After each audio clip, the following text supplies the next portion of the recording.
Tarixdə hər zaman fərqli dövlətlər gəlmiş və fərqli hakimiyyət sistemləri olmuşdur.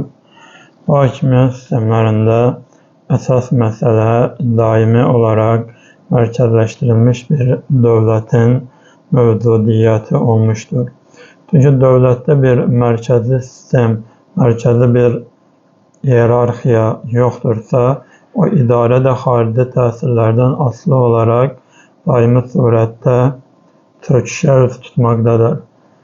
Çünki bu müəyyən bir quruluşun davamının əsasını təşkil etməkdədir. Yəni bir quruluş baxaraq ki, ayaqdadır və idarə edilməkdədir. Lakin müəyyən bir zaman keçir və müəyyən bir periyod keçir. Ondan sonra həmin quruluş dəyişir və yeni bir quruluşa keçməkdədir. Bu dövrlərlə də bağlı olaraq bu şəkildə davam etmişdir. İdarə etmə sistemləri ilə bağlı olaraq da bu şəkildə davam etmişdir. Çünki hər zaman mərkəzi bir sistem hakimiyyətdə əsas olmuşdur və hakimiyyətin davamlılığını əsasını təşkil etmişdir. Məsələn, Çingiz xanın idarə etdiyi dövlət və qurduğu Monqol imperiyası 50-60 il müddətində çox kiçik hissələrə ayrılmış və o hissələrdə mərkəzə bağını yenə itirmiş və parçalanıb getmişdir. Normalda baxdığında o zamanki dünyanın 2/3-dən də çox hissəsini işğal etmiş bir imperiyadan söhbət getməkdədir. Lakin bu imperiya dayana bilmir və çöküşə üz tutur ki, Çingiz xanın ölümündən sonra da 1227-ci ildə oğulları arasında bu parçalanma davam etmişdir.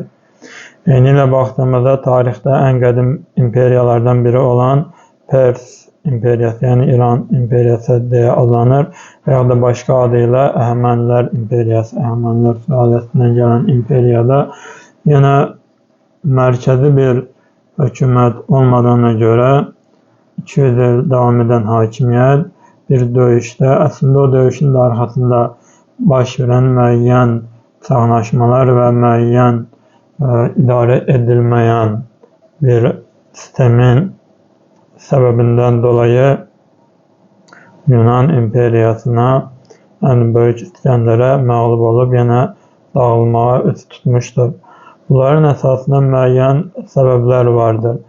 Çünki böyük bir dövlət bəzən kiçik bir dövlətə məğlub ola bilər və yaxud da böyük bir qoşun kiçik bir qoşuna məğlub ola bilər.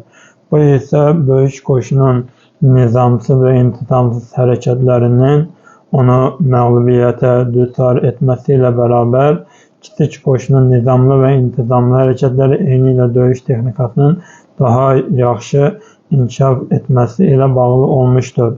Yunan hoplitləri elə bir mövqedə yerləşir və elə hərəkət edirlər ki, dəfələrlə persləri məğlub etmiş və uzaqlaşdırmışdır.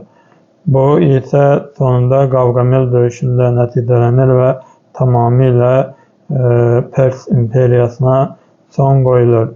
Burada əlbəttə ki, saray çaxnaşmaları, saray intriqaları, dövlətin daxilindəki müəyyən mərkəzləşməmiş sistem və hakimiyyəti idarədə aciz insanların sadəcə olaraq sülalədən gəlir deyə başa keçirilməsi kimi halların da əlbəttə ki, səbəbləri olmaqdadır və bir səbəb təşkil etməkdədir. Lakin bununla bərabər bir hakimiyyət əgər sona çatırsa, bunda müəyyən xarici təsirlərində rolu vardır ki, bu da Böyük İskəndərin siyasi və əskəri texnikasının çox qüvvətli olması ortaya çıxartdığı orduların risk alma baxımından önəmli şəkildə hərbi iqtidarlarının olması idi.